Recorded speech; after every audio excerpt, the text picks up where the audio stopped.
Les gars, si on réfléchit bien, si on analyse 2 secondes la situation, Kylian Mbappé a terminé 7ème au Ballon d'Or. Mais franchement, Mbappé, va falloir qu'il se bouge. Parce que je me souviens encore en 2017 quand il fait son parcours incroyable avec Monaco, les buts contre City, les buts contre Dortmund, il gagne la Coupe du Monde, il marque en finale. Je me suis dit, il va tout rafler, c'est le nouveau crack, il va laisser aucune concurrence. Et là aujourd'hui, on est en 2025 et à la fin de l'année, il va avoir 27 ans.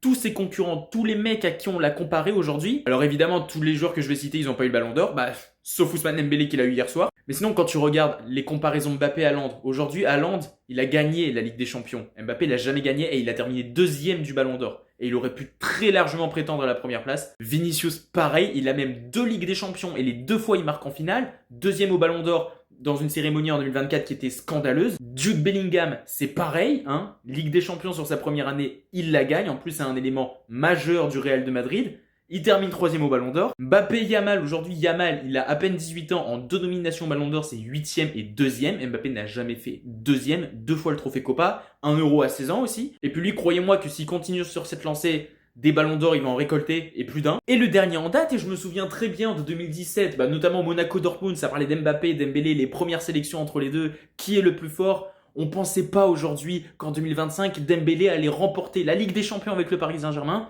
et le Ballon d'Or avant Kylian Mbappé. C'est un truc de fou quand même. Donc là, cette année, évidemment, encore une fois, je n'aime pas du tout le Real Madrid et je serai bien content quand ils seront éliminés. Mais s'il y a bien une raison pour laquelle je serais content qu'ils gagnent la Ligue des Champions, c'est pour Kylian Mbappé. Parce que c'est un joueur exceptionnel. Et puis c'est l'année de Coupe du Monde en plus de ça. Donc Kylian, je pense que cette année, ça peut être la tienne. Évidemment, il y a un tas de circonstances qui peuvent faire en sorte que tu dois le gagner, évidemment. Mais c'est pas impossible. Mais attention!